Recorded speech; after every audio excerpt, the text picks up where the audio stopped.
দেখালো কিছুমান বস্তু নাম নাজানো এই ফুলটো মছলা ফ্লাৱাৰ বুলি কৈছে এটো মছলা ফুল বুলি কৈছে ফুলটোৰ নামটো আপোনালোকে ক'বচোন কমেন্ট কৰি জনাব মই ওচৰৰ পৰা দেখাই দিছো লগতে এইটো হৈছে হাইব্ৰিড গুলনেমু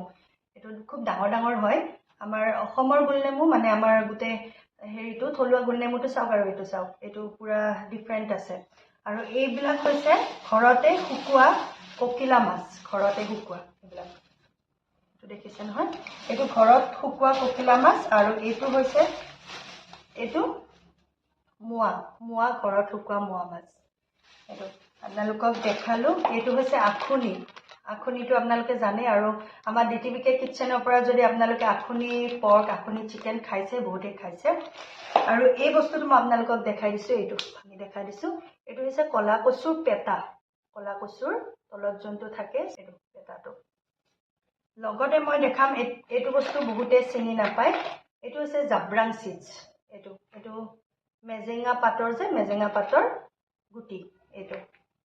দেখাই দিছো আৰু এইটো হৈছে লোকেল অমৰা আজিকালি লোকেল অমৰাটো পাবলৈ টান এইটো ভিডিঅ'টি আগবঢ়োৱাৰ মূল উদ্দেশ্য হৈছে আমাৰ অসমখন ইমানখিনি প্ৰাকৃতিক সৌন্দৰ্যৰে ভৰপূৰ লগতে ঠাই ভেদে জলবায়ু ভেদে ইমান নানান তৰহৰ বিধে শাক পাচলিবোৰ পোৱা যায় আৰু এইখন বেলতলা বজাৰত আচলতে আহি এইটো কাৰণে ভাল লাগে ইয়াত নৰ্থ ইষ্টৰ বহুতখিনি শাক পাচলি বহুতখিনি বস্তু পোৱা যায় আৰু মই যিমানখিনি জানো মোৰ সীমিত জ্ঞানেৰে মই জনা শাক পাচলিৰ নাম ইয়াতে মই উল্লেখ কৰি দিছোঁ আৰু ইয়াতে ভিডিঅ'ত থকা মই যিখিনি নাম উল্লেখ কৰা নাই আপোনালোকে যদি জানে সেইখিনিৰ নাম সেইখিনি শাক পাচলিৰ নাম প্লিজ মোক কমেণ্ট ছেকশ্যনত জনাব আচলতে খানা খাই যোনে ভাল পায় খানা বনাই যোনে ভাল পায় শাক পাচলি বজাৰ কৰি তেখেতসকলে নিশ্চয় ভাল পায় আৰু মইতো বহুত বেছিয়ে ভাল পাওঁ ইমান বিধে শাক পাচলিৰ ৰং বিৰঙৰ একদম দেখিয়ে কিবা মন প্ৰাণ ভৰি যায় নহয়নে আৰু বনাই ভাল পোৱাৰ লগতে মই ইণ্টাৰেষ্টিং কথা মই এটা প্ৰজেক্টত কাম কৰিছিলোঁ য'ত মোৰ টপিক আছিলে নৰ্থ ইষ্টৰ কিছুমান ট্ৰেডিশ্যনেল হাৰ্বছ আৰু তাৰে ঔষধি গুণ থেৰাপিউটিক এফেক্টছৰ ওপৰত মই কাম কৰিছিলোঁ আৰু আপোনালোকে যদি এইবিলাক জানিব বিচাৰিছে